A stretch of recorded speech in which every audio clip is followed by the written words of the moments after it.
Hello students. आप लोगों का जो 9 मार्च को पेपर होगा, उस पेपर के लिए मैं आप लोगों को प्रश्न बताने वाला हूं। आप आसानी से अगर पास होना चाहते हैं तो जो मैं प्रश्न देने वाला हूं, इन सभी को आपको अच्छे से तैयार करके जाना है। आप बहुत आसानी से पास हो जाओगे। और इससे पहले मैंने जो वीडियो अपलोड किया था ना, उसको अगर आप पढ़ते हो तो पासिंग नंबर से आप ज़्यादा पाओगे।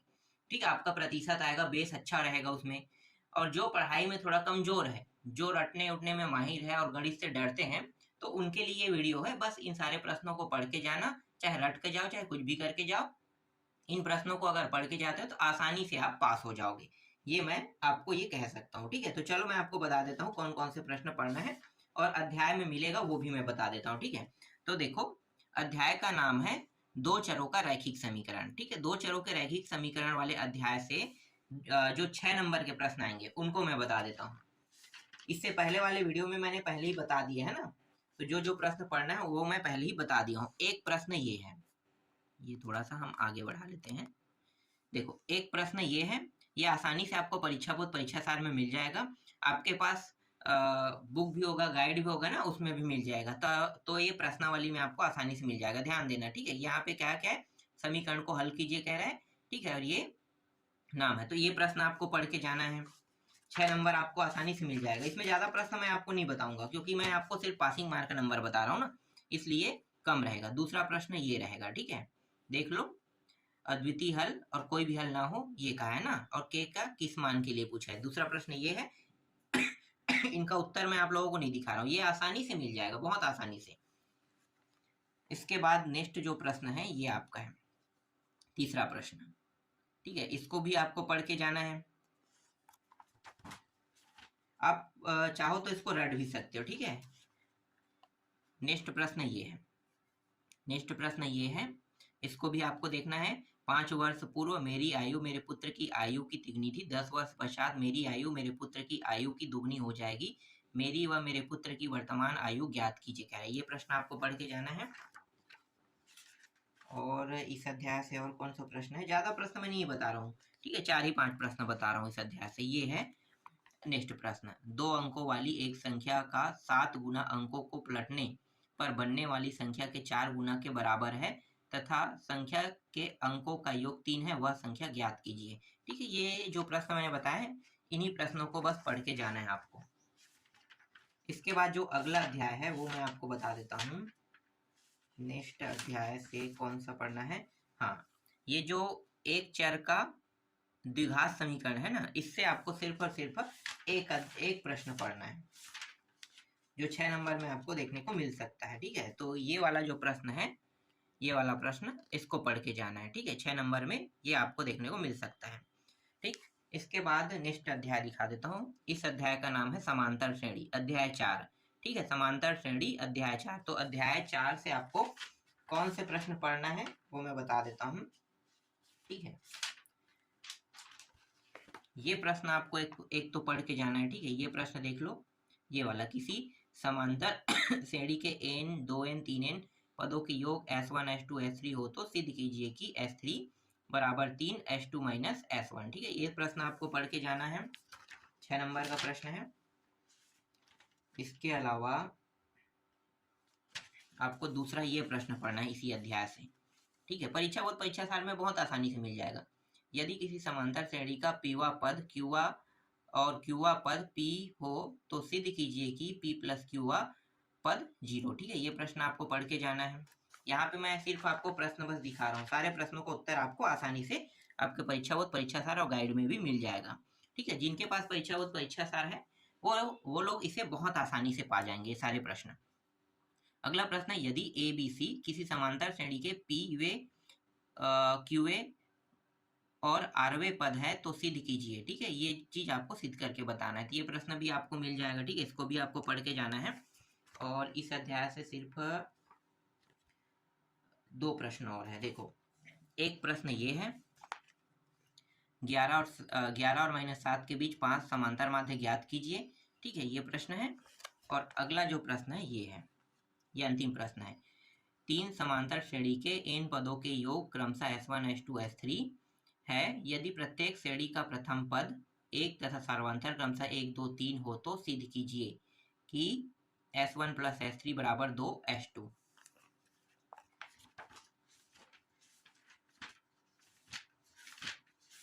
इसके बाद मैं आपको अगला अध्याय दिखा देता हूँ जहाँ से आपको पढ़ के जाना है, ठीक है। 6 नंबर में जो नेक्स्ट आपका अध्याय रहेगा वो रहेगा अध्याय 9 रहेगा।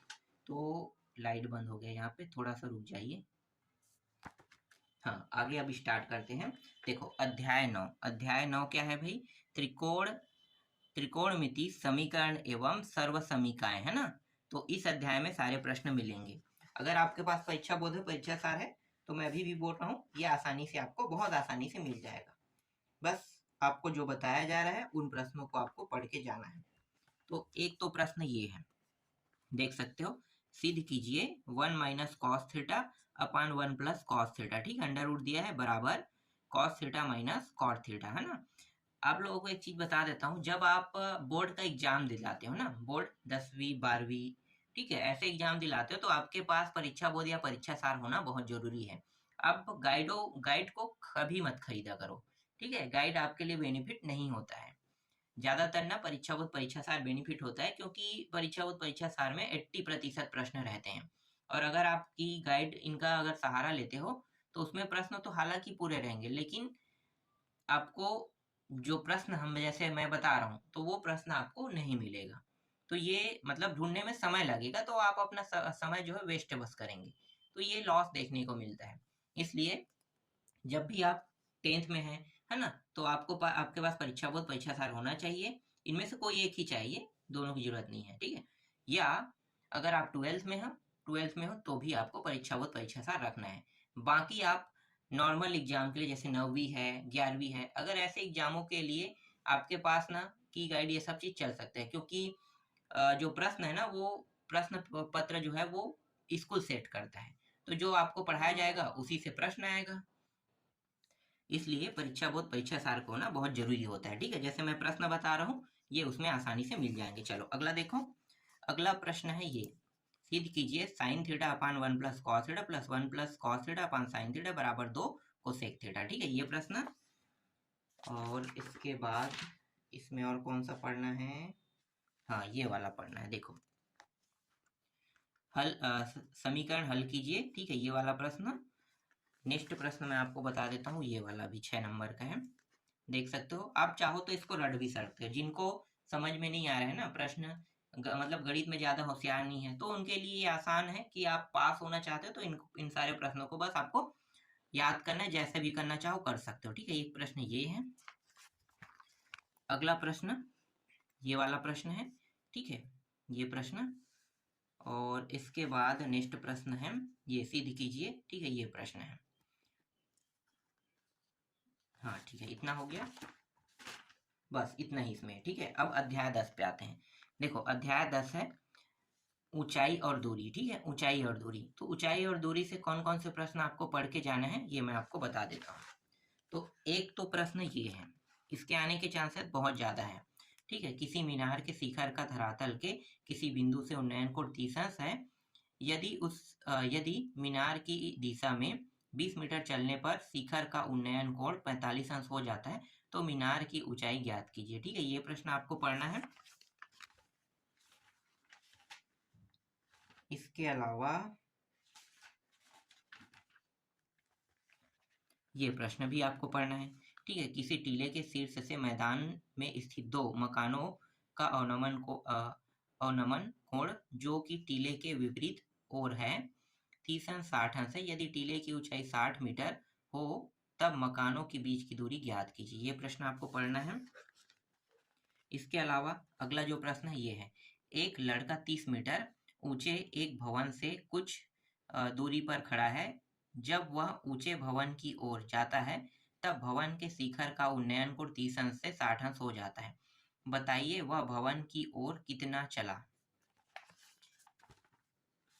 इसके बाद जो अगला प्रश्न है 6 नंबर वाला, वो मैं आपको बता देता हूँ, ये वाला है, ठीक है।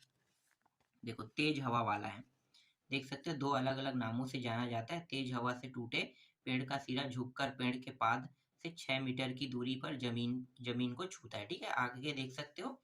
तो ये प्रश्न आपको पढ़ लेना है, ये 6 नंबर का है। और 6 नंबर में एक और प्रश्न है, ठीक है, ये आपका अंतिम प्रश्न है।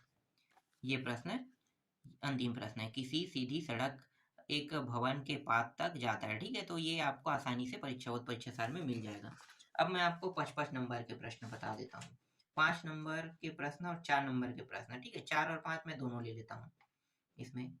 पहले, हाँ, 4 और 5 नंबर का जो मैं बता रहा हूँ जिस अध्याय से, उसमें 5 नंबर वाला 4 बन सकता है, 4 नंबर वाला 5 बन सकता है ना। तो इसलिए पहले 5 नंबर वाला और 4 नंबर वाला दोनों जिसमें मिला हुआ है उनको हम लोग देख लेते हैं। तो देखो, एक प्रश्न आपका ये है, जो मैं यहाँ पे आपको 4 नंबर के तौर पे दिखा रहा हूँ, ये हो सकता है 5 में भी बदल के आ सकता है, क्योंकि इस अध्याय से जो प्रश्न आने वाले हैं, अध्याय का नाम मैं बता देता हूँ। ये जो अध्याय है, ये अध्याय है 11, समरूप त्रिभुज, है ना, समरूप त्रिभुज। तो समरूप त्रिभुज से 4 और 5 दोनों के प्रश्न देखने को मिल सकता है। तो कौन कौन सा आ सकता है, ठीक है, एक तो ये है, देख सकते हो ABC त्रिभुज, एक त्रिभुज है जिसमें AD लंब है BC के। सिद्ध कीजिए कि AB वर्ग प्लस CD वर्ग बराबर BD वर्ग प्लस AC वर्ग, ठीक है, ये प्रश्न है।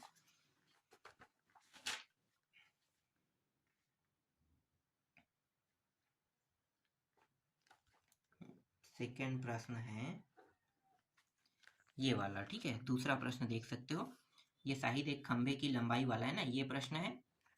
और नेक्स्ट प्रश्न ये है, ठीक है, ये 4 और 5 में आपको देखने को मिल सकता है। तो अभी मैं यहाँ पे सिर्फ चर्चा नंबर के तौर पे आपको दिखा रहा हूँ।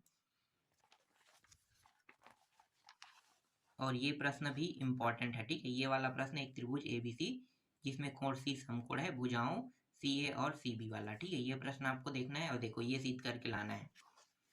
नेक्स्ट प्रश्न आपका 4 नंबर में ये वाला है, ठीक है, इसको सिद्ध करके क्या लाना है, BF upon FE equal BE upon EC। इसके बाद जो आपका अगला प्रश्न है वो ये वाला है, एक लड़की जिसकी ऊंचाई 90 सेंटीमीटर, ठीक है, तो ये आसानी से आपको सारे प्रश्न परीक्षा सार में मिल जाएंगे। इसके बाद इस अध्याय से और कोई प्रश्न थोड़ी है, देख लेते हैं। है ये वाला प्रश्न देखो, सिद्ध कीजिए कि एक समकोण त्रिभुज कर्ण का वर्ग से दो भुजाओं के वर्गों के योग के बराबर होता है, ठीक है, ये प्रश्न है। और ये वाला प्रश्न भी देखो, सिद्ध कीजिए कि यदि किसी त्रिभुज की एक भुजा के समांतर बाकी दो भुजाओं को भिन्न भिन्न बिंदुओं पर प्रतिच्छेद करती हुई एक रेखा खींची जाए तो यह रेखा उन दोनों भुजाओं को एक ही अनुपात में विभाजित करती है, ठीक है, ये प्रश्न है। बस इस अध्याय से इतना ही। नेक्स्ट अध्याय देखो, इस अध्याय का नाम है वृत्त एवं स्पर्श रेखाएं, ठीक है, वृत्त एवं स्पर्श रेखाएं। तो इस अध्याय से कौन कौन से प्रश्न आपको देखने को मिल सकता है वो मैं आपको बता देता हूँ। तो इस अध्याय से हम लोग ज्यादा प्रश्न नहीं लेंगे, बहुत कम प्रश्न देखेंगे, ठीक है। तो एक तो ये प्रश्न है, देख लो, ठीक है, यहाँ पे चित्र भी दिया हुआ है, तो ये आपको आसानी से मिल जाएगा। आपको ये प्रश्न याद कर लेना है, जो भी करना है कर सकते हो, ठीक है। इसके बाद अगला प्रश्न,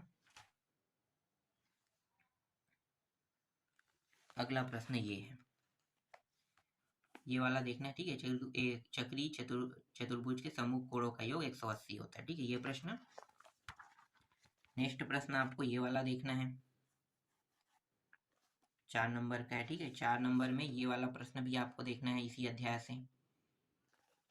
नेक्स्ट प्रश्न आपका ये है, ठीक है, देख सकते हो क्या सिद्ध करना है, ये सिद्ध करके लाना है। तो ये सब आसानी से आपको परीक्षा बोर्ड परीक्षा साल में मिल जाएगा, ठीक है। जैसे मैं आप लोगों को यहाँ पे प्रश्न बताते जा रहा हूँ, आप लोग परीक्षा साल को रख के बैठे रहो और पहले टिक करो, उसके बाद रटते जाओ, ठीक है। पहले ही मैंने बता दिया है, अगर आप लोग पुराना वीडियो देखे होंगे, ठीक है, तो उसमें जितना प्रश्न बता रहे हैं उनका प्रैक्टिस करते जाओ, बस कोई दिक्कत नहीं है। जो लोग उसका प्रैक्टिस कर रहे हैं उनको ये वीडियो देखने की जरूरत नहीं है। और जो लोग प्रैक्टिस नहीं कर पा रहे हैं, जिन लोगों को पढ़ने में दिक्कत हो रहा है, कौन सा आएगा, फेल हो जाएंगे, क्या होंगे, अगर ये लोग सोच रहे हैं तो उनके लिए बेनिफिट है कि इस वीडियो से जितना प्रश्न बताया जाए कम करके बताया जा रहा है, और इसमें जो प्रश्न आपको बताया जाए वो पासिंग मार्क के लायक है। अगर आप इन सारे प्रश्नों को पढ़ लोगे तो पास हो ही जाओगे, ठीक है, ये हो गया। इसके बाद नेक्स्ट अध्याय है अध्याय 13 रचना, देख लो, ठीक है, अध्याय 13 रचना। तो इस अध्याय से आपको ये पहला प्रश्न पढ़ना है, ठीक है, ये वाला। इस अध्याय से ये दूसरा प्रश्न भी आपको पढ़ना है, ठीक है। दूसरा प्रश्न देख लो।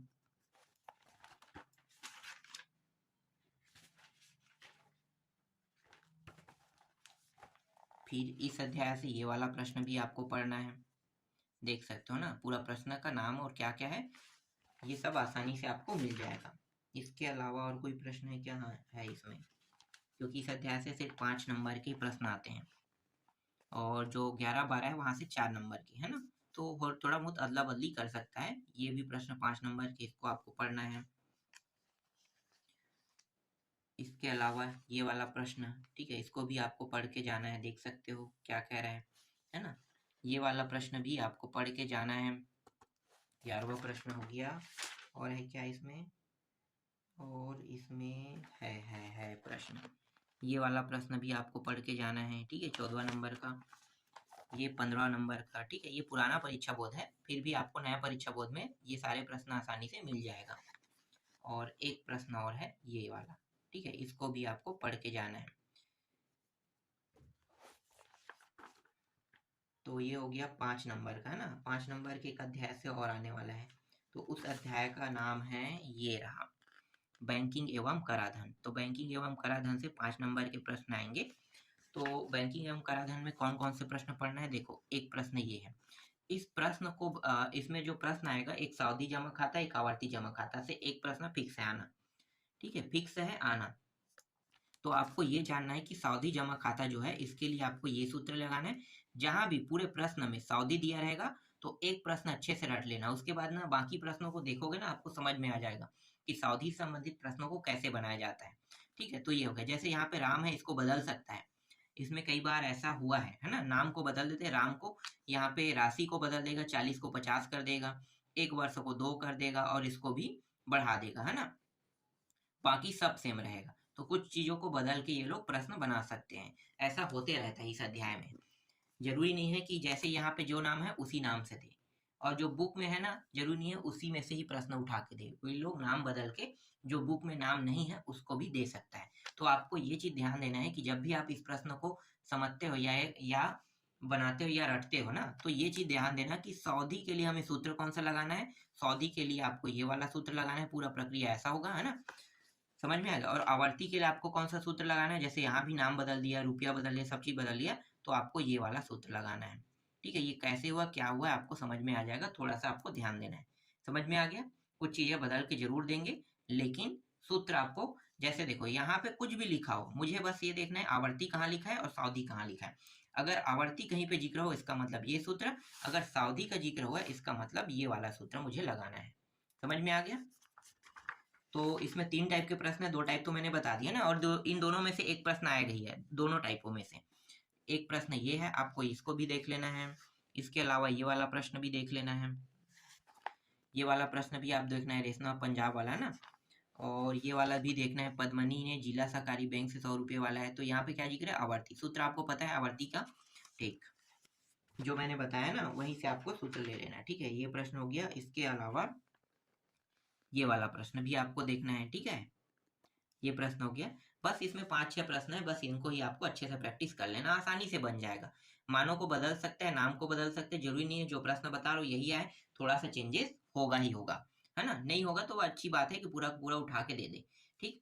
अब अथवा में, इसके अथवा में भी प्रश्न आएगा जो कठिन रहता है, ठीक है। ये वाला प्रश्न, इसको मैंने बताया भी नहीं है आपको, मैं सजेस्ट भी करूंगा इसको पढ़ो भी मत। क्यों? क्योंकि ये आपसे बनेगा नहीं, ये कॉमर्शियल प्रश्न है, ठीक है। तो एक प्रश्न तो ये है जो कॉमर्शियल प्रश्न है, इनमें से अथवा में आपको इनमें से देखने को मिलेगा।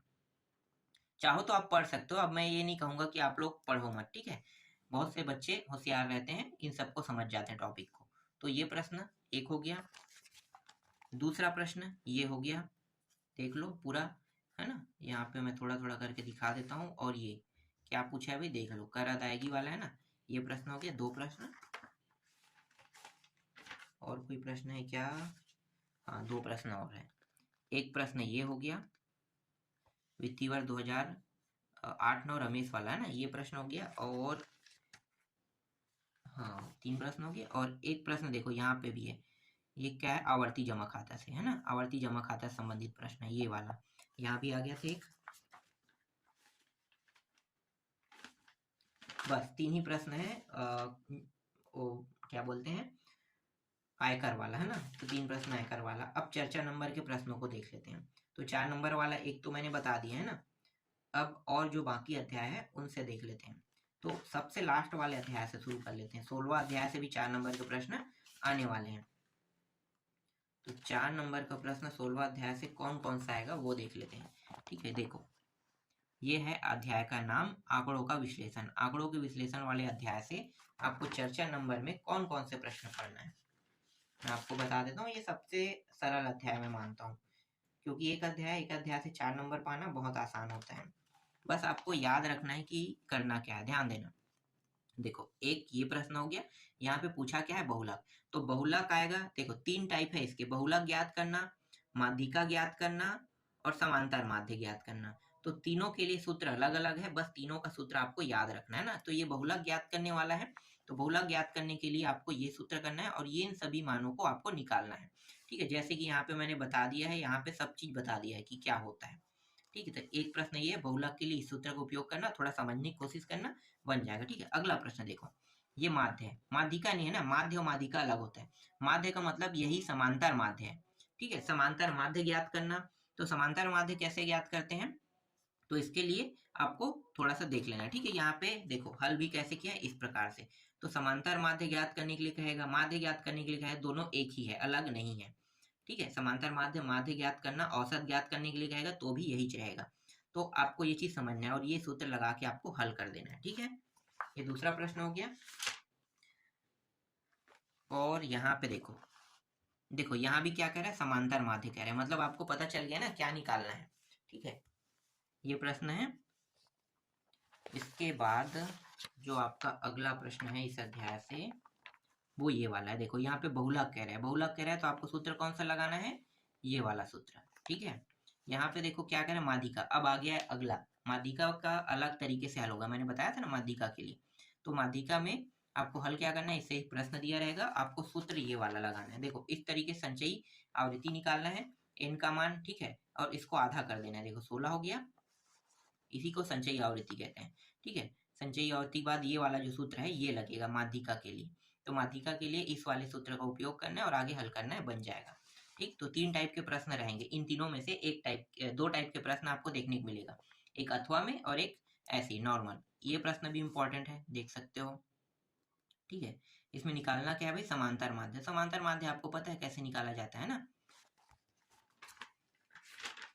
इसके बाद और कोई प्रश्न है क्या, हाँ है, ये वाला प्रश्न देख लो। ठीक है, इस वाले प्रश्न को भी देख लेना, क्या निकालना है, माध्यिका। माध्यिका का आपको सूत्र पता है ना, तो माध्यिका का सूत्र आपको पता होगा है ना, शुरू में मैंने दिखाया था। अगला प्रश्न है ये, देख सकते हो। यहाँ पे क्या ज्ञात करना, बहुलक। तो बहुलक का भी मैंने सूत्र बता दिया है, बस बहुलक का सूत्र लगा के आपको हल करना है, ये आसानी से बन जाएगा। और कोई प्रश्न बचा क्या, हाँ एक दो प्रश्न और बचा है। ये वाला प्रश्न देखना है आपको, और एक प्रश्न और है, ये है। ठीक है, तो इस प्रश्न में क्या कहा है, यहाँ भी बहुलक का है। तो बहुलक, समांतर माध्य, माध्यिका, तीनों का सूत्र मैंने बता दिया है। बस आपको इन तीनों सूत्रों को अच्छे से रट लेना है और प्रश्न बनाओगे तो बन जाएगा। ठीक है, ये अध्याय भी कंप्लीट हो गया।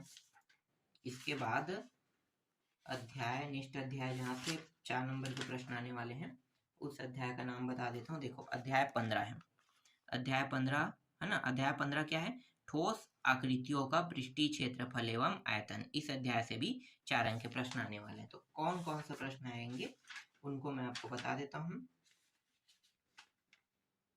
4 नंबर में आपको ये प्रश्न देख लेना है। ठीक है, ये बेलन वाला है। तो ऐसे प्रश्नों के ना थोड़ा सा मान बदल के प्रश्न बनाया जाएगा, समझ में आ गया। कुछ प्रश्न ऐसे हैं जिनका मान बदल दिया जाता है। तो जैसे ये भी वैसे ही अध्याय, जैसे अध्याय जो आपका 8 था ना, बैंकिंग कराधान वाला, वैसे ही ये भी है। इसमें भी थोड़ा बहुत मान आगे पीछे बदल के प्रश्नों को दिया जाता है। बस आपको ये जानना है कि बेलन का सूत्र क्या है। सूत्र जब याद रहेगा तब आप इनको आसानी से बना सकते हो, और करना क्या है तब, है ना। फिलहाल ज्यादातर जो है यहीं से प्रश्न, मतलब जो बता रहे हैं उन्हीं को उठाएगा। एक दो प्रश्न में मान बदलेगा, इसीलिए मैं आपको पासिंग मार्क के तौर पे इसे दे रहा हूँ, वरना तो मैं पूरा कह सकता हूँ 38 का बता रहा हूँ तो 38 में 38 पा सकते हो। लेकिन कुछ प्रश्न जो है आगे पीछे करेंगे ये लोग।